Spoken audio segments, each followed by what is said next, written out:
மும்மொழி கொள்கையை அவர்கள் திணிக்கிறார்கள்னு சொன்னால் அவர்களுக்கு ஒரு அஜெண்டா இருக்குது. என்ன அஜெண்டான்னா, இந்த நாட்டில் ஒரே நாடு ஒரே தேர்தல், ஒரே நாடு ஒரே ஆட்சி, ஒரே நாடு ஒரே மதம், ஒரே நாடு ஒரே கலாச்சாரம் என்கிற அந்த அடிப்படையில் ஒரே நாடு ஒரு மொழி இருக்கணும். அது என்ன மொழின்னா இந்தி அல்ல, சமஸ்கிருதம். சமஸ்கிருதத்தை கொண்டு வருவதற்கு முன்னாடி அதற்கான ஒரு முன்திட்டமாகத்தான் இந்தி. மொழியின் மீதோ மதத்தின் மீதோ சாதியின் மீதோ இனத்தின் மீதோ எந்த வகையிலும் நாம் வெறுப்பு கொள்ளக்கூடாது. அந்த வெறுப்பு அரசியலை விதைக்கக்கூடாது. ஆனால் அவர்களாக விரும்பி படிக்கிறத நீங்கள் தடுக்கக்கூடாது. நம்ம அப்படி விரும்பி படிக்கிறவங்கள நம்ம தடுக்கலை. தமிழ்நாட்டிலே இந்தி பிரச்சார சபை இருக்குது. இன்னும் சொல்லப்போனால் பெரியார் அந்த காலத்திலே அவர் இந்தி பள்ளிக்கூடத்தை நடத்தினார். பிஎம்சி திட்டத்துக்கு நிதி கொடுக்கணும்னு சொல்கிற மைய அரசு ஏன் இன்னொரு திட்டம் இருக்கு இல்லையா, அந்த திட்டத்துக்கு 2152 கோடி ரூபாய் கொடுக்கல. ஏன் கொடுக்கல? அதுவும் கல்வி தான், இதுவும் கல்வி தான். ஏன்னா அதில் இந்தி என்பது கட்டாயமாக இருக்குது. பிஎம்சி என்கிற அந்த திட்டத்தில் இந்தி என்பது கட்டாயமாக இருக்குது. இதில் இல்லை. இவங்க இருமொழி கொள்கை மும்மொழி கொள்கைன்னு சொல்கிறாங்கல்ல, மும்மொழி கொள்கையால் மாநிலத்தில் வட மாநிலங்களில் இந்தி பேசக்கூடிய மாநிலங்களில் என்ன வளர்ச்சி கண்டிருக்குது? கல்வித்துறையில் என்ன வளர்ச்சி, தொழில்துறையில் என்ன வளர்ச்சி, அல்லது உற்பத்தி துறையில் என்ன வளர்ச்சி சொல்ல முடியுமா? எதுவுமே இல்லை. எல்லாமே கீழே தான் இருக்குது. அந்த எல்லா புள்ளி விவரங்கள் அடிப்படையில் பார்த்தீங்கன்னா எல்லா வகையிலுமே கீழே இருக்கக்கூடிய ஒரு மாநிலங்களாக தான் இந்தி பேசக்கூடிய மாநிலங்கள் இருக்குது. மும்மொழி கொள்கையை பற்றி பேசுகிற பிஜேபி, ஆர்எஸ்எஸ் கோயில்களில் மட்டும் ஒரு மொழி கொள்கையை வச்சுருக்கு. சமஸ்கிருதத்தில் மட்டுமே பேசணும்னு சொல்கிறானே, ஏன் அங்கே மும்மொழி கொள்கையை சொல்ல பார்ப்போம். எந்த மொழியில் வேணாலும் மந்திரம் பேசலாம்னு சொல்லுங்களேன். அங்கே ஏன் ஒரு மொழி கொள்கை? அண்ணாமலை சொல்வது என்னன்னா, அந்த திமுக தலைவர்கள் மற்றவர்களெல்லாம் இதெல்லாம் வச்சுருக்காங்களா ஏன்னு? அந்த சிஸ்டம் இங்கே இருக்குது, அதனால் வச்சுருக்குறாங்க. அந்த சிஸ்டம் இருக்குது. இப்போது எல்லா தரப்பும் இப்போ நான் எங்கள் கட்சியில் கூட தான் எங்கள் கட்சியினுடைய கொள்கையாக கல்வி நிறுவனங்களை உருவாக்கணும் என்பது எங்களுடைய கட்சியினுடைய ஒரு செயல் திட்டமாக எங்கள் தலைவர் அறிவித்தார். சம்மர் ஹாலிடேஸ் வந்தாச்சு, நம்ம ஜிடி ஹாலிடேஸும் வந்தாச்சு. GT holidays, south India's #1 travel brand.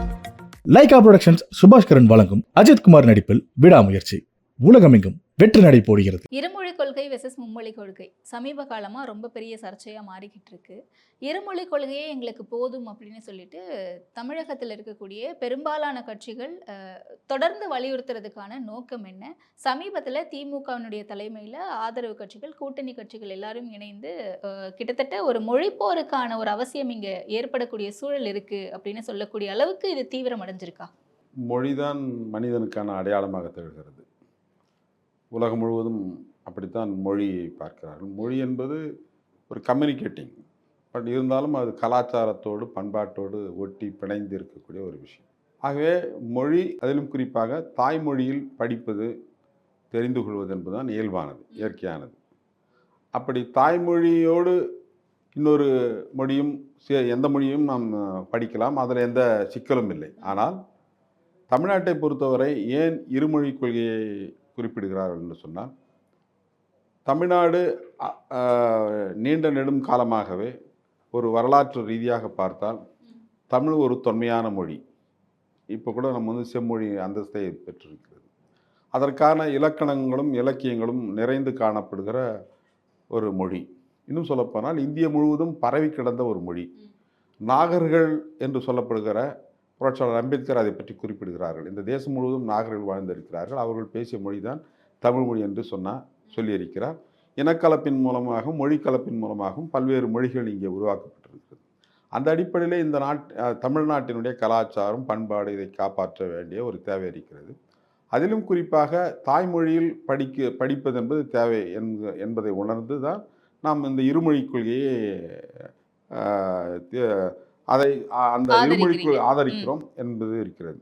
ஆனால் அதோடு சேர்த்து நாம் ஆங்கிலத்தை சேர்த்து இருமொழி கொள்கையாக நாம் வகுத்திருக்கிறோம். ஆங்கிலத்தை ஏன் சேர்க்கிறோம் என்றால், உலகம் முழுவதும் இருக்கக்கூடிய மக்களோடு இணைப்புக்காக அந்த மொழி யூனிவர்சல் கம்யூனிகேட்டிங் லாங்குவேஜாக இருக்குது. அதற்காக அதை இணைக்க வேண்டிய ஒரு இணைப்பு மொழியாக அது பயன்படுகிறது. அதனால் தான் நாம் இருமொழி கொள்கையை நாம் தேர்ந்தெடுக்கிறோம். ஏன் மும்மொழி கொள்கை வேண்டாம் என்கிறோம் என்று சொன்னால், ஏற்கனவே மாணவர்களுக்கான அந்த பாட சுமை என்பது குறைக்கணும். இப்போ பின்லாந்து போன்ற நாடுகளில் பார்த்தீங்கன்னா 7 வயசுக்கு பிறகு தான் மாணவர்கள் போய் படிக்க போகிறாங்க.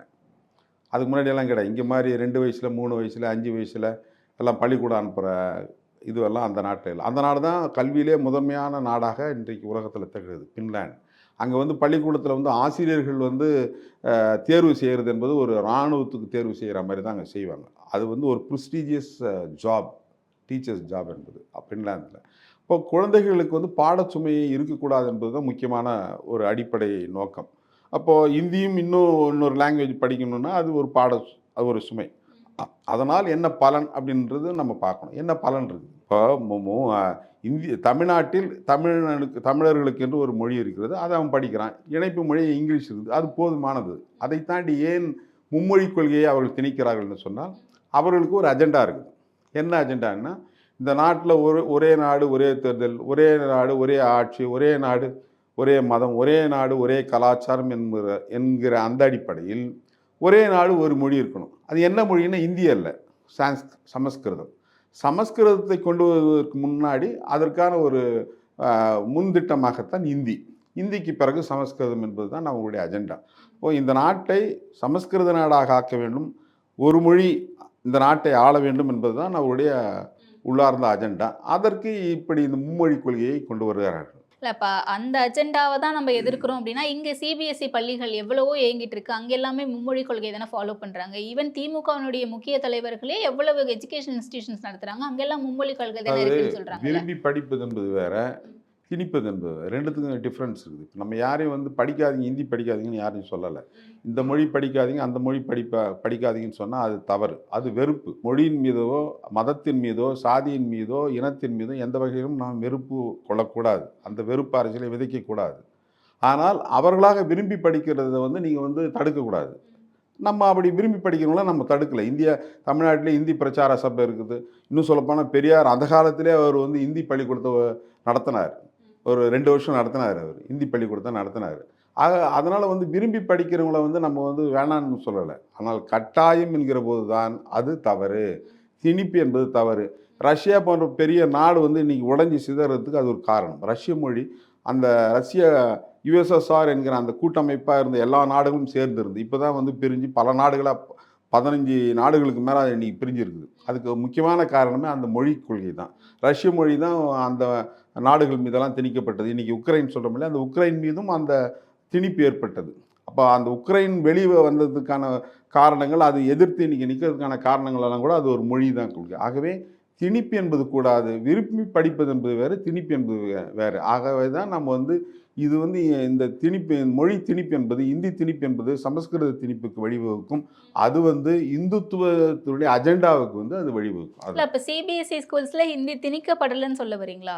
ஹிந்தி இருக்குது, அங்கே ஹிந்தி இல்லாமல் இல்லை, கம்பல்சரி ஒரு சப்ஜெக்ட் கம்பல்சரி இருக்குது. அதில் கூட வந்து சிலதெல்லாம் வந்து ஹிந்தி வந்து செகண்ட் லாங்குவேஜ் இன்னும் இருக்குது. அதில் வந்து இன்னும் கூட சொல்லப்போனால் ஃபாரின் லாங்குவேஜஸ் ஏதாவது எடுத்துக்கிட்டிங்கன்னா ஹிந்தி தேவையில்லைன்னுலாம் இருக்குது அதில். அதே சிபிஎஸ்சி அது ஒவ்வொரு ஸ்கூல்ஸ்னுடைய நார்ம்ஸுக்கு ஏற்ற மாதிரி ஒவ்வொரு இது இருக்கு. இப்போ அவங்க விரும்பி படிக்கிறாங்க ஹிந்தின்னா அது வேற. இப்போது அதிலே வந்து ஆப்ஷன்ஸும் இருக்குது. அதர் லாங்குவேஜ், ஸ்பானிஷ் படிக்கலாம், ஃப்ரெஞ்சு படிக்கலாம், ஜெர்மன் படிக்கலாம் என்பதெல்லாம் சிபிஎஸ்சிக்குள்ளவே இருக்குது.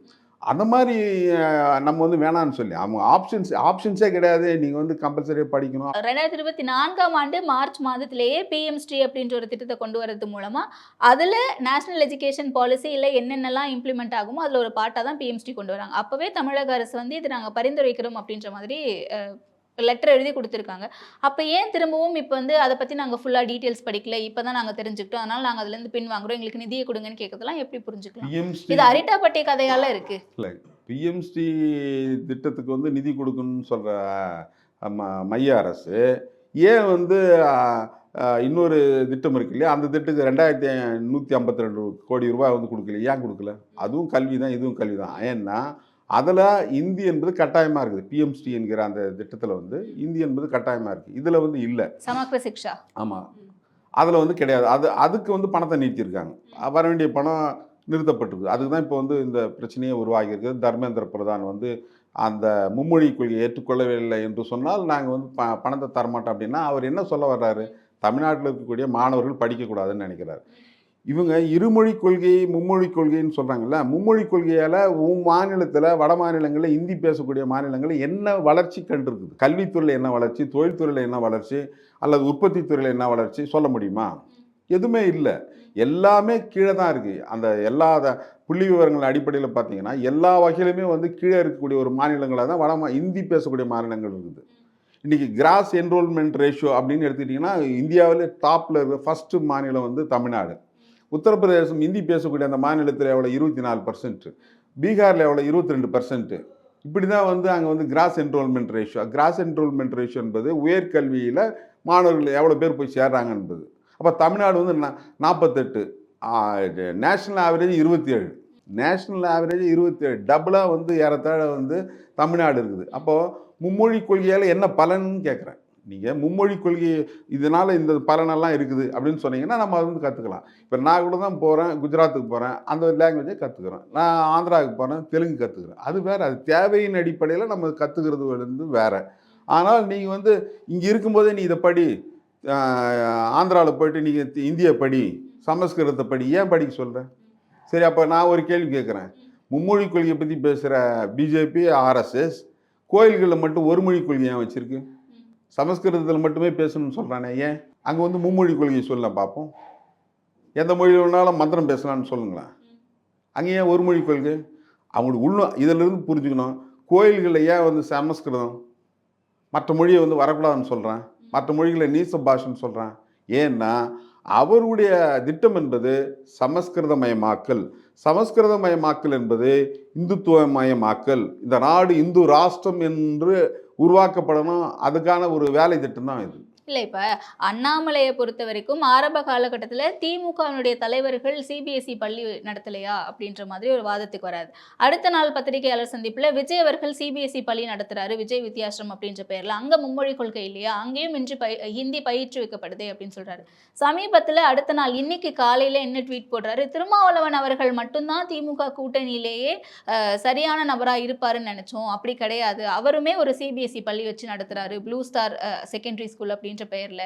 அங்கேயும் சிபிஎஸ்இ அப்படிங்கிறதுனால அதுவும் ஒரு ஹிந்தி கற்றுக் கொடுக்கப்படுது அப்படின்னு சொல்றாரு. இப்படி அடுக்கடுக்கா குற்றச்சாட்டு முன் வச்சுட்டே வராரு.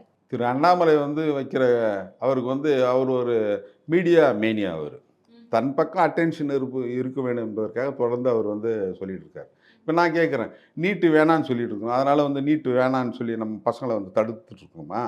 நீட்டு இப்போ அதுக்கான டியூஷன் கோச்சிங் சென்டர்ஸ் இருக்குது இல்லை, அந்த கோச்சிங் சென்டருக்கு போகிற ஆட்களெல்லாம் வேணான்னு சொல்கிறோமா? நீட்டு வேணான்பது நம்முடைய கொள்கை அது. ஆனால் வந்து அது இருக்கிற போது அதை படிக்க வேண்டிய தேவை இருக்குது, அதில் தேர்ச்சி பெற வேண்டிய தேவை இருக்குது, அதுக்காக அவன் கோச்சிங் சென்டருக்கு போகிறான், அதை போய் தடுக்கிறோமா? அண்ணாமலை சொல்வது என்னென்னா, அந்த திமுக தலைவர்கள் மற்றவர்களெல்லாம் இதெல்லாம் வச்சுருக்காங்களா ஏன்னு? அந்த சிஸ்டம் இங்கே இருக்குது, அதனால் வச்சுருக்குறாங்க. அந்த சிஸ்டம் இருக்குது. இப்போது எல்லா தரப்பு இப்போ நான் எங்கள் கட்சியில் கூட தான் எங்கள் கட்சியினுடைய கொள்கையாக வந்து கல்வி நிறுவனங்களை உருவாக்கணும் என்பது எங்களுடைய கட்சியினுடைய ஒரு செயல் திட்டமாக எங்கள் தலைவர் அறிவிச்சிருக்காங்க.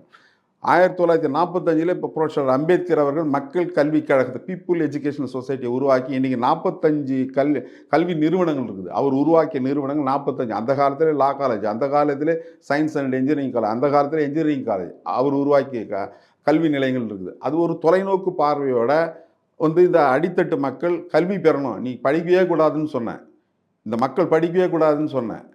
இப்போ படிப்பதை கேட்டால் வந்து காதில் ஈயத்தை காய்ச்சி ஊற்றணும்னு சொன்னேன். இப்போ படித்தானாவன் நாக்கை அறுக்கணும்னு சொன்னேன். அதுதான் வந்து மனு தர்ம கொள்கை. அந்த மனு தர்ம கொள்கைக்கு எதிரான ஒரு கொள்கை தான் புரட்சியாளர் அம்பேத்கர் வித்திட்ட அந்த அரசியலமைப்பு சட்டம். அதன் பால் தான் இப்போ படிக்கிறோம். இப்போ இவங்களுக்கு என்னென்னா, இந்த கல்வி நிறுவனங்கள் எல்லாம் உருவான பிறகு, கல்வி பெற்ற பிறகு இவர்கள் எதை நோக்கி நகர்கிறார்கள்னா ஒரு பகுத்தறிவு சிந்தனையை நோக்கி நகர்றாங்க, ஒரு முற்போக்கு சிந்தனையோடு நகர்றாங்க. தமிழ்நாட்டில் இருக்கக்கூடிய பிரச்சனை என்ன, அவங்களுக்கு என்ன பிரச்சனைனா, தமிழ்நாட்டில் இருக்கக்கூடியவர்களெல்லாம் ஒரு முற்போக்காக இருக்கிறாங்க. அதுக்கு என்ன காரணம்னா, இங்கே ஹிந்தி வராதுதான் காரணம். அது ஒரு லாங்குவேஜ் தானே சார், அதுக்கும் பகுத்தறிவுக்கும் ரேஷனலிசம்க்கும் என்ன சார் வித்தியாசம் இருக்கு? என்ன தொடர்பு? அதன் மூலம் வந்து பகுத்தறிவற்ற கருத்துக்களை அவங்களால பரப்ப முடியும். இப்போ மோடி வர்றாரு, இப்போ மோடி வந்து மற்ற மாநிலங்களில் செல்வாக்கு பெற்றிருப்பதற்கும் தமிழ்நாட்டில் அவர் செல்வாக்கு பெறாமல் இருப்பதற்கும் அந்த மொழி தான் அடிப்படை காரணம். ஒருவேளை தமிழ்நாடும் ஒரு ஹிந்தி பேசக்கூடிய மாநிலமாக இருந்திருந்தால் அவங்களுடைய அஜெண்டாவை ஈஸியாக வந்து இங்கே செயல்படுத்த முடியும். இப்போ நம்ம இல்லை இதை தான் நான் ஏற்க மறுக்கிறேன். அப்போ அந்த அளவுக்கு தமிழ்நாட்டில் இருக்கவங்க பகுத்தறிவு இல்லாதவங்களா இருக்காங்களா? பகுத்தறிவோட இருக்கிறதுனால தான் எதிர்க்கிறான். அப்ப பகுத்தறிவு நமக்கு இருக்கு, நம்ம ஹிந்தி படிச்சாலுமே ஹிந்தியில அவங்க வந்து நமக்கு என்ன திணிச்சாலுமே நம்ம அந்த ரேஷனலிஸ்ட் ஐடியாலஜியோட இருக்கிறதுனால நம்ம மனசுல எதுவும் திணிச்சிட முடியாது. எது விருப்பம் எது திணிப்பு என்பது தெரியுதில்லை. இப்போ என்ன உடைய நான் உடுத்தணும்னு சொல்லி நீ எப்படி எனக்கு கட்டளை போடுவேன்? என்ன சாப்பாடு சாப்பிடணும், எந்த கறி சாப்பிடணும் அப்படின்னு நீ சொல்லணுமா? நீ மாட்டுக்கறி சாப்பிடக்கூடாதுன்னு சொல்கிறதுக்கு யார்? ஹெச் ராஜா. நீ எல்லாருமே வந்து சைவர்களாம்மா இது வெஜிடேரியனாக வரணும்னு சொல்கிறதுக்கு என்ன உரிமை ஹெச் ராஜாவுக்கு? என்னுடைய உரிமை. உணவு என்பது என்னுடைய உரிமை, உடை என்பது என் உரிமை, மொழி என்பது என்னுடைய உரிமை. நான் தானே அதை செலக்ட் பண்ணோம். நீ எப்படி எனக்கு அதை கம்பல் பண்ணுவேன்? நீ எப்படி அதை திணிப்ப? அந்த திணிப்பை தான் நம்ம எதிர்க்கிறோம். நம்ம விரும்பி படிக்கணும்னு சொன்னால் நான் கூட தான் குஜராத்தில் போய் வேலை செஞ்சேன். குஜராத்தில் வேலை செய்யும்போது குஜராத்தி தெரிஞ்சுக்கிட்டேன், ஹிந்தி கொஞ்சம் கொஞ்சம் கற்றுக்கிட்டேன். அது தேவையின் அடிப்படையில் செய்யக்கூடிய வேலை. ஆந்திராவில் போய் வேலை செஞ்சேன், தெலுங்கு கற்றுக்கிட்டோம். இப்போ நம்முடைய மக்களும் மற்ற மாநிலங்களுக்கு போகிற இடங்களில் வந்து அவங்க கற்றுக்குறாங்கல்ல, இங்கேருந்து போய் வேலை செய்கிறவங்கலாம் கற்றுக்குறாங்கல்ல, அங்கேருந்து வரக்கூடிய தொழிலாளர்கள் வட இந்தியாவிலேருந்து இங்கே வராங்க தொழிலாளர்கள், அவங்கெல்லாம் கற்றுக்குறாங்களே, இங்கே வந்து தமிழ் கற்றுக்குறாங்க. அது கற்றுக்குறாங்கல்ல. சரி, உன் மொழி தான் வளர்ச்சி அடைஞ்சிருக்குது, ஏன் வந்து வட இந்தியாவிலேருந்து இவ்வளோ பேர் தமிழ்நாட்டுக்கு வர்றான்? உன்னுடைய மொழி வளர்ச்சி அடைந்திருந்தால், உன் மொழியின் மூலமாக இவ்வளவு வளர்ச்சியை பெற்றிருக்கிறோம், கல்வியில் வளர்ச்சி பெற்றிருக்கிறோம், தொழிலில் வளர்ச்சி பெற்றிருக்கிறோம்னு சொன்னால் என்ன வளர்ச்சியை நீ உருவாக்கி காட்டியிருக்கிற? ஹிந்தி படிப்பதன் மூலம் எனக்கு என்ன லாபம்? ஏதாவது இருக்கான்னு கேட்குறேன். எதற்காக என்னை வந்து ஹிந்தி படிக்க சொல்கிறேன்? இல்லை, இப்போ ஹிந்தியை நீங்கள் படிக்கணுன்ட்டு கட்டாயப்படுத்தாதீங்கன்னு நீங்கள் சொல்கிறத நான் ஏற்றுக்கிறேன். அதே மாதிரி எங்களுக்கு இதுவே போதும், 2 மொழியே எங்களுக்கு போதும் அப்படின்னு நம்மளும் கட்டாயப்படுத்தி ஒரு வட்டத்துக்குள்ளே சுருக்கிக்கிறோம். கட்டாயப்படுத்தலையே. நம்ம மக்களை யாரும், தமிழ்நாட்டு மக்களை நீங்கள் ஹிந்தி படிக்காதீங்கன்னு சொன்னோமா? தெலுங்கு படிக்காதீங்கன்னு சொன்னோமா? எந்த மொழியும் படிக்காதுன்னு சொல்லலையே. எந்த மொழி வேணாலும் படிக்கட்டும், அவங்க விருப்பம் இருந்தால் படிக்கட்டும். நம்ம அதெல்லாம் அது ஒருவேளை தமிழ்நாடு அரசாங்கம் அப்படி வந்து சொல்லிச்சுன்னா அதுதான் திணிப்பு. நீ இது படிக்காத அப்படின்னு சொன்னா திணிப்பு. அப்ப இருமொழி கொள்கை அப்படிங்கிறது எங்களுக்கு ஆங்கிலமும் தமிழும் மட்டும் போதும் அப்படின்னு சுருக்கிறது தானே அது? அது ஒன்றும் சுருக்கலையே. தாய்மொழியிலே என்னுடைய சிந்தனையை வந்து சிந்திப்பதற்கான ஆற்றல் என்பது தாய்மொழியில தான் இருக்கு. தாய்மொழியின் மூலமாக தான் ஒரு சிந்தனை ஆற்றல் வந்து பெருக்க முடியும். ஒரு மனுஷன் நீங்கள் பேசினா கூட, நீங்கள் ஒருத்தன் வந்து நமக்கு இங்கிலீஷில் பேசினாலோ இன்னொரு லாங்குவேஜில் பேசினாலோ நம்ம மைண்டு வந்து டீகோட் பண்ணணும். அதை வந்து தமிழ் மொழிக்கு மாற்றி நமக்கு கொடுக்குது. நம்மளுடைய பிரெயின் வந்து மாற்றி கொடுக்குது. அப்போது தமிழ் மொழியில் தான் நம்மளால் சிந்திக்க முடியும். இங்கிலீஷ் மொழியால் என்னால் சிந்திக்க முடியாது. ஹிந்தி மொழியில் போய் என்னால் சிந்திக்க முடியாது. சிந்தனை திறன் என்பது நான் பெற்றிருக்கிற என்னுடைய தாய்மொழியில் தான் வந்து அந்த சிந்திக்கக்கூடிய ஆற்றல் இருக்குது. அது போதுமானது. 2வது, இங்கிலீஷ் எதுக்கு? இங்கிலீஷ் வந்து உலகம் முழுவதும் இன்றைக்கி இருக்கக்கூடிய மொழியாக மாறிடுது. 700 கோடி மக்கள் இருக்காங்கன்னா யார்கிட்ட 60-70% of the population of the world வந்து இங்கிலீஷ் தான் இருக்குது. அப்போ இங்கிலீஷ் வந்து ஒரு தொடர்பு மொழிக்கு நமக்கு தேவைப்படுது. ஏன் இங்கிலீஷ் தேவைப்படுது? ஏன்னா சயின்ஸ் அண்ட் டெக்னாலஜி வந்து இங்கிலீஷில் இருக்குது. ஹிந்தியில் யாருக்கு சொல்லு? இந்தி மொழியில் மெடிக்கல் டெக்னாலஜியான வார்த்தைகளை சொல்ல முடியுமா? இன்ஜினியரிங்கான டெக்னாலஜிக்கான வார்த்தைகள் நீ கண்டுபிடிச்சி வச்சுருக்கிறியா? உன் மொழியே கலப்படமான மொழி. அந்த மொழியை வந்து தனித்து இயங்கக்கூடிய மொழி கிடையாது இந்தி மொழி. இந்தி மொழி என்பது சமஸ்கிருதத்தோடு அல்லது உருதுவோடு சேர்ந்து இயங்கக்கூடிய ஒரு மொழியாக தான் அது இருக்குது. தமிழ் மொழி அப்படி இல்லை. எந்த கலப்பும் இன்றி தனியாக இயங்கக்கூடிய வல்லமை பெற்ற ஆற்றல் பெற்ற ஒரு மொழி தான் வந்து தமிழ் மொழி. அப்படி ஒரு மொழிகிட்ட வந்து நீ வந்து திணிக்க வேண்டிய அவசியம் என்ன இருக்குது? இந்தியை திணிக்க வேண்டிய அவசியமாக இருக்குது என்ன இருக்குது? நீ வந்து கலைச்சொற்களெல்லாம் இருக்குதா இந்த இந்தி மொழியில்? அப்போ சயின்ஸ் அண்ட் டெக்னாலஜி நான் படிக்கணும்னு சொன்னால் இங்கிலீஷில் தான் இருக்குது. அது இங்கிலீஷில் தான் மெடிக்கல் டேர்ம்ஸ் இருக்குது, இன்ஜினியரிங் டேர்ம்ஸ் இருக்குது. நீ வந்து கண்டுபிடிச்சி வா, இந்தியில் நீ கண்டுபிடிச்சி எடுத்துகிட்டு வா பார்ப்போம். உன் மொழியில் இருந்தால் சொல்லு. அந்த வளம் இருக்கா? இல்லையே. அப்போ இங்கிலீஷ் படிக்க வேண்டிய தேவை ஏன்னா, உலக அறிவை பெறுவதற்கும் உலகத்தோடு இணைந்து வர்த்தகமாக இருந்தாலும் மற்ற அரசியல் உறவுகளாக இருந்தாலும் அதில் தொடர்பு கொள்வதற்கும் ஒரு தொடர்பு மொழியாக அது வந்து இருக்குது. அதனால தான் இங்கிலீஷை வந்து படிக்க சொல்கிறோம். ஓகே, ஸோ அப்போ யூனிவர்சல் லாங்குவேஜாக நாங்கள் வந்து இங்கிலீஷ் ஏற்றுக்கிறோம். அண்ட் தமிழை வந்து எங்களுடைய தாய்மொழிங்கிறதுனால எங்களுக்கு அது ரொம்ப இயல்பாகவே இருக்கும். அதனால் இயல்பாக படிக்க முடியும் எளிதாக அப்படின்றதுக்காக தமிழ் ஏற்றுக்கிறோம்னு சொல்கிறீங்க. சீமான் அவர்கள் சொல்கிறாரு, தமிழ்நாட்டினுடைய வரலாற்றையும் பண்பாட்டையும் மூடி மறைச்சு வடவரின் வரலாறே இந்திய வரலாறு அப்படின்னு திணிக்கிறதுக்காக கூட இவங்க இந்த மும்மொழி கொள்கை மூலமாக இந்தியை கொண்டு வராங்க அப்படின்றாங்க. இதை நீங்கள் ஏற்கிறீங்களா? அதற்கான சாத்தியங்கள் இருக்கா? அதாவது வரலாற்று எப்படி உருவாக்குறாங்க? இந்திய நாட்டினுடைய வரலாறு எப்படி உருவாகுது அப்படின்னு பார்த்தீங்கன்னா திணிப்பு தான். வரலாறே இப்போ வந்து திணிக்கப்பட்டிருக்குது. உண்மையான வரலாறு வந்து கலப்பிரர் காலம்னு ஒரு காலம் இருந்தது. 1ஆம் நூற்றாண்டு, 2ஆம் நூற்றாண்டு, 3ஆம் நூற்றாண்டு. அதில் என்ன நடந்ததுன்னு இன்னும் கூட வெளியில் யாருமே சொல்ல மாட்டேறான். அந்த காலம் வந்து பௌத்தருடைய காலம். பௌத்தர்கள் சிறந்து ஓங்கி விளங்கிய ஆட்சி செய்த காலம். அது இருண்ட காலன்றான் வரலாற்றில். இப்போ வரலாறு என்பது அவர்களுக்கு சாதகமாக பல இடங்களில் எழுதப்பட்டிருக்குது. உண்மையான வரலாறு படிக்கணும்னா வெளிநாட்டில் போய் படிக்க வேண்டியதாக இருக்குது. இந்தியாவினுடைய உண்மையான வரலாறு படிக்கணும்னா வெளிநாடுகளுக்கு போயிட்டு இங்கே இருக்கக்கூடிய ஆவணங்களெல்லாம் அவன் கொண்டு போய் பாதுகாத்து இருக்கிறான். அந்த ஆவணங்கள்லேருந்து படிக்க வேண்டியதாக இருக்குது. இங்கே ஓலைச்சுவடியிலிருந்து பிரிண்டிங் மிஷின் இதில் பிரிண்டிங் அந்த மெஷின் வருகிற போது அதை யார் அந்த ஓலைச்சுவடியிலேருந்து பிரிண்டிங் மிஷினுக்கு மாற்றினா? பிரிண்டிங் மிஷினுக்கு மாற்றினவெல்லாம் யாருன்னு பார்த்தீங்கன்னா அங்கே இருந்த டிரான்ஸ்லேட்டர் அந்த காலத்தில் யார் இருந்தாங்கன்னா பொதுவாக வந்து பிராமணர்கள் தான் அதிகமாக இருந்தாங்க. அவன் அதில் ஓலைச்சுவடியில் ஒன்று இருந்து இதில் வந்து மாற்றிருந்தாலும் மாற்றணும் தான். அதுதான் வரலாறு. அப்படி தான் இந்திய நாட்டினுடைய வரலாறு என்பது மறைக்கப்பட்டிருக்குது, மறுக்கப்பட்டிருக்குது. அந்த வரலாறை தோண்டி துருவி இப்போ பாலகிருஷ்ணன் போன்ற ஐஏஎஸ் எல்லாம் வந்து சிந்து சமவெளி நாகரிகத்துக்கு போயிட்டு அதை தோண்டி துருவி எடுத்து புத்தகமாக போட்டிருக்காரு. சிந்து சமவெளி நாகரிகம் தமிழர்களுடைய நாகரிகம் ஒன்று அப்படின்னு போட்டிருக்காரு. சிந்து சமவெளி நாகரிகத்தில் இருக்கக்கூடிய அந்த பொருட்களும் இங்கே இருக்கிற பொருட்களும் பல பொருட்கள் வந்து ஒன்றாக இருக்குது. கீழடியில் ஆராய்ச்சி பண்ணியிருக்கோம். இந்த ஆராய்ச்சிகளெல்லாம் வந்து தமிழர்கள் வந்து தொன்மையானவர்கள் என்பதற்கான அடையாளம் அதில் இருக்குது. அதன் மூலமாக தான் நம்ம வந்து தமிழை வந்து டிபெண்ட் பண்ணுறோம். இல்லைன்னா தமிழ் ஏன் நம்ம டிபெண்ட் பண்ண வேண்டிய தேவை இருக்குது? அல்லது இந்த இருமொழி கொள்கை போதும்னு சொல்ல வேண்டிய தேவை என்ன இருக்குது? உலக அரங்கு வரைக்கும் மோடி அவர்கள் தமிழை நிலைநிறுத்துறாரு, யாதும் ஊரே யாவரும் கேளு, நாங்கள் யூஎன்ல போய் பேசுறாரு அப்படின்னா அது பெரிய விஷயம் தானே. இவ்வளோ விஷயங்கள் பண்றாருன்னு சொல்றாங்களே. அதாவது இது சொல்லும்போது எனக்கு ஒன்று தான் ஞாபகம் வரும். இந்த இந்திய தேசத்தில் புத்தர் வந்து மிகப்பெரிய ஒரு மகான். அவர் தான் வந்து இந்த நாட்டிலே வந்து வர்ணாசிரம தர்மத்துக்கு எதிராக போராடிய மிகப்பெரிய மகான். அப்படிப்பட்ட புத்தர் இன்றைக்கு இந்தியாவிலே இல்லை. ஆனால் அவருடைய புத்தர் சிலை மட்டும் எல்லா இடங்களிலும் இருக்குது. என்ன காரணம்? புத்தரை தூக்கி பிடித்து பௌத்தத்தை அழித்தார்கள். அப்படி தான் வந்து மோடி போய் பேசுவது என்பது தமிழை தூக்கி பிடிப்பது போல தூக்கி பிடிக்கிறது காட்டுறாரு.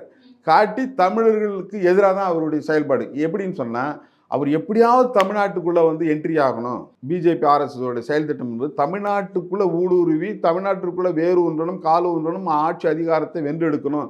ஏன் இங்கே வென்றெடுக்கணும் அப்படின்னு பார்த்தீங்கன்னா விட இங்கே இருக்கக்கூடிய சித்தாந்தம் அவர்களுக்கு நேர் எதிரான சித்தாந்தமாக இருக்குது. இங்கே தமிழர்கள் வெறும் மொழிக்கான போராட்டம் மட்டுமே இல்லை, இது ஒரு சித்தாந்த ரீதியான போராட்டமாகவும் இருக்குது. வெறும் மொழியை காப்பாற்றணும் அப்படின்னு மொழி வெறி இல்லை, ஒரு தத்துவம் இருக்குது. இதுக்கு பின்னாடி ஒரு தத்துவம் இருக்குது. சமூக நீதி தத்துவம், சமூக நீதி கோட்பாடு இருக்குது, திராவிட கருத்தியல் இருக்குது, பெரியாருடைய கருத்தியல் இருக்குது. இந்த கருத்தியல் வந்து அவங்க கருத்தியலுக்கு ஆரிய கருத்தியலுக்கு எதிரானது.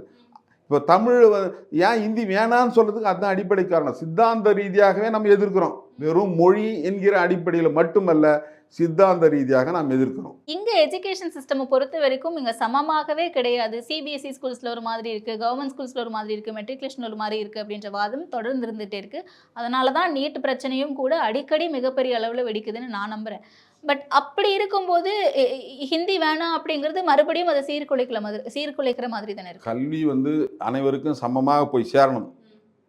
அந்த அந்த யூனிஃபார்ம் எஜுகேஷன் இருக்கணுன்றது தான் நம்மளும் சொல்கிறோம். ஏழைக்கு ஒரு படிப்பு, பணக்காரருக்கு ஒரு படிப்பு என்பது அந்த நிலை வந்து இருக்கக்கூடாது. அனைவருக்குமான கல்வி என்பது தரமான கல்வி, சீரான கல்வி, கட்டணமில்லா கல்வி, இதுதான் நம்ம வந்து வைக்கிற முழக்கங்கள். அப்போது அதை நோக்கி தான் நகரணும்னு நம்ம சொல்கிறோம். எந்த அரசாக இருந்தாலும் கல்விக்கு வந்து அதிகமான நிதியை ஒதுக்கணும். இப்போ இந்திய அரசு வந்து எவ்வளோ ஒதுக்குறாங்க? 6% ஒதுக்குறாங்களா? ஜிடிபியில் 3% கீழே ஒதுக்குறாங்க கல்விக்கு. கல்வி தான் பிரதானமானது. ஆனால் கல்வியின் மேலே போதிய அக்கறை இல்லாத ஒரு அரசாங்கம் தான் மையத்தில் ஆளக்கூடிய மோடி அரசாங்கம். மோடி அரசாங்கம் கல்வியை பற்றியோ கல்வி கொள்கையை பற்றி பேசுவதற்கு எந்த தகுதியும் திராணியும் அற்றவர்கள். ஓகே, ஸோ இன்னைக்கு சென்ட்ரல் எஜுகேஷன் மினிஸ்டர் தெளிவாக சொல்லிட்டாரு, நீங்கள் மும்மொழி கொள்கையை ஏற்றாதான் நாங்கள் வந்து உங்களுக்கு நிதி கொடுப்போம் அப்படின்னு சொல்லிட்டு. கிட்டத்தட்ட 2152 கோடி நமக்கு தர வேண்டியது இருக்குது. இன்னைக்கு கூட முதலமைச்சர் ஸ்டாலின் அவர்கள் கடிதம் எழுதியிருக்காரு மோடி அவர்களுக்கு. எப்படி அதை வாங்க போகிறோம் நம்ம? திரு தர்மேந்திர பிரதான் அவர்கள் பேசிய பேச்சு என்பது மிகுந்த ஆணவம் மிகுந்த பேச்சு. அவருக்கு ஒரு வரலாறு தெரியாத ஒரு பேச்சு அது. தமிழ்நாட்டினுடைய வரலாறு, தமிழ்நாட்டினுடைய இங்கே மொழி சம்பந்தமான வரலாறு, இதை பற்றியெல்லாம் கடந்த காலங்களில் நடந்த போராட்டங்களை பற்றியான வரலாறு எதுவுமே தெரியாமல் பேசக்கூடிய ஒரு அமைச்சராக, பொறுப்பில்லாத ஒரு அமைச்சராக தான் பார்க்குறேன். அப்படி ஒரு அமைச்சர் பேசுவது என்பது சரியானது அல்ல. எப்பவுமே ஒரு பொறுப்புள்ளவராக இருந்தால் அது ஒரு டயலாகுக்கு, ஒரு உரையாடலுக்கு வந்து அழைப்பது என்பது தான் நான் வாங்க பேசுவோம் அப்படின்னு சொல்லி தான் அவங்க வந்து பேசணுமே வழியா, நான் இல்லைன்னா மும்மொழி கொள்கையை நான் வந்து நீங்கள் ஏற்றுக்கொள்ளவில்லை என்று சொன்னால் நான் வந்து பணம் தர மாட்டேன், நீ வந்து இந்த துணியை போடலைன்னா இந்த நாட்டில் இருக்க விட மாட்டேன், நீ வந்து இந்த சாப்பாடு சாப்பிடலைன்னா இந்த சாப்பாடு சாப்பிட்டேன்னா இந்த இடத்துல உனக்கு குடியுரிமையை ரத்து பண்ணுவேன் என்கிற மாதிரி தானே அவருடைய பேச்சு. ஆணவம் மிகுந்த பேச்சு தானே அது. அதை முதலில் வன்மையாக கண்டிக்கிறோம். அதற்கு தமிழ்நாடு அரசு வந்து இன்னைக்கு வந்து போராட்டத்தை முன்னெடுத்திருக்காங்க அனைத்து கட்சியும். இதில் வந்து பிஜேபி தனிமைப்பட்டிருக்குது. ஏன் வந்து அண்ணாமலை இவ்வளோ தூரத்துக்கு பேசுகிறாருன்னு சொன்னால் அவர் அனைத்து கட்சி கூட்டம்னா அதிமுகலாம் இல்லையே சார். அதுதான். அதிமுகலாம் இருந்தா தானே சார் அனைத்து கட்சி கூட்டம் அதுதான் அது? இங்க இருக்கக்கூடிய அனைத்து கட்சிகளும் திமுக கூட்டணி கட்சிகள் தான் சார் இருந்தாங்க. போராட்டம் பண்ண திமுக கூட்டணி கட்சிகள் ஒரே மேடையில் இருந்து போராட்டம் பண்ணாங்க. ஆனால் ஆதரவு தெரிவித்து இருமொழி கொள்கை தான் இருக்கணும்னு சொன்ன கட்சிகளை அனைத்து கட்சி பிஜேபி தனிமைப்படுத்தப்பட்டிருக்குது. ஏற்கனவே அரசியல் ரீதியாக தனிமைப்படுத்தப்பட்டிருக்குது தமிழ்நாட்டில். இன்னைக்கு இந்த விஷயத்திலையும் இந்த கல்விக் கொள்கை விஷயத்திலையும் அவங்க வந்து தனிமைப்பட்டிருக்காங்க. எந்த கட்சியும் தமிழ்நாட்டை பொறுத்தவரையிலும் மும்மொழி கொள்கையை ஏற்றுக்கொள்ளவில்லை. அப்படி மும்மொழி கொள்கையை அப்போ கட்சி என்பது என்ன? மக்களுடைய பிரதிநிதிகளாக வரக்கூடிய, மக்களுடைய அபிலாஷைகளை நிறைவேற்றக்கூடியவர்கள், அது மக்களுக்காக செயல்படக்கூடியவர்கள், மக்களுடைய பிரதிநிதிகளாக இருக்கக்கூடியவர்கள். அந்த மக்களுடைய பிரதிநிதிகள் அனைத்து கட்சியும் சேர்ந்து வந்து இருமொழி கொள்கை இருக்கட்டும்னு சொல்கிறாங்க, மும்மொழி கொள்கை வேண்டாம்னு சொல்கிறாங்க. ஒரே ஒரு கட்சி 4-5% தான் இன்றைக்கி வந்து தமிழ்நாட்டில் வந்து உங்களுக்கான ஒரு ஓட் பேங்காக இருக்குது. ஒரு 4-5%, 95% பேர் வேணான்னு சொல்கிறானே, அதுக்கு என்ன சொல்ல போகுது இந்த அரசாங்கம்? யூனியன் கவர்மெண்ட் என்ன சொல்ல போகுது? அப்போது 95% மக்கள் ஏற்றுக்கொள்ளாத ஒரு விஷயத்தை நீ ஏன் திணிக்கிற? அதனால தான் நம்ம வந்து சொல்கிறோம், இந்த கல்வி என்பது ஸ்டேட் பட்டியலில், மாநில பட்டியலில் கொண்டு வாங்கன்னு சொல்கிறோம். அது கன்கரண்ட் ஒத்திசைவு பட்டியலில் இருக்குது, அதை மாநில பட்டியலுக்கு கொண்டு வாங்க. ஏன் வந்து இந்த கான்ஸ்டியூஷனை எழுதியவர்கள் ஏன் வந்து கல்வியை வந்து மாநில பட்டியலில் கொண்டு போய் வச்சாங்க? மாநிலம் ஏன் அதை வச்சாங்கன்னா, அந்தந்த மாநிலங்களுக்கு ஒரு கலாச்சாரம் பண்பாடு இருக்கிறது, அதற்கான உரிமைகளை அவங்களுக்கு தரணும். அதுதான் வந்து சரியானது. இந்த நாடு ஒருமைப்பாடோடு இருக்கணும்னு சொன்னால் அந்த திணிப்பு என்பது இருக்கக்கூடாது. இங்க இருக்க மாணவர்களுடைய சூழல் நம்ம பார்க்கணும்ல சார். போதுமான நிதி இங்க இல்லாததுனால மாணவர்களுடைய நிலை என்னவா இருக்கும்னு இருக்கு. ஏன்னா நம்ம கவர்மெண்ட் ஸ்கூல்ஸை பொறுத்த வரைக்கும் எல்லாமே ஃப்ரீயாக கொடுத்துட்டு இருக்கோம். சத்துணவு திட்டத்திலிருந்து புக்ஸு, யூனிஃபார்ம் எல்லாமே ஃப்ரீயாக கொடுத்துட்டு இருக்கோம். அண்ட் அவங்களை நம்பி எவ்வளோ ஆசிரியர்கள் அவங்களுக்கு சொல்லிக் கொடுக்கறதுக்கு இருக்காங்க. இவ்வளோ நிதி பற்றாக்குறையினால இத்தனை ஆசிரியர்கள், இத்தனை மாணவர்கள் கிட்டத்தட்ட பாதிப்புக்குள்ளாக வாய்ப்பு இருக்கு அப்படின்னு அன்பில் மகேஷ் அவர்களே சொல்றாங்க. அமைச்சர் சொல்லியிருக்காரு, இது வந்து தமிழக மாணவர்களை முடக்குவதற்கான ஒரு சதி, தமிழக மாணவர்கள் மீது வைக்கப்பட்டிருக்கக்கூடிய ஒரு யுத்தம் தான் அப்படின்ற மாதிரி தான் அந்த துணியில் தான் அவர் சொல்லியிருக்காரு. அது உண்மை தானே? அப்போ அதை வேறு வழிகளில் வந்து தமிழ்நாடு அரசு கல்விக்கு வந்து செலவு செஞ்சே ஆகணும். இதை வந்து தடுக்க முடியாது. அவங்க வந்து 2352 கோடிக்கு தரலன்றதுனால இங்கே இருக்கக்கூடிய ஆசிரியர்களுக்கு சம்பளம் கொடுக்காமல் இருக்க முடியாது. இங்கே இருக்கக்கூடிய இன்ஃப்ராஸ்ட்ரக்சரை வந்து அதுக்கான வேலைகளை வந்து நிறுத்தி வைக்க முடியாது. அதற்கான என்ன செய்யணுமோ அது தமிழக அரசு செய்யும் என்று நான் நம்புகிறேன்.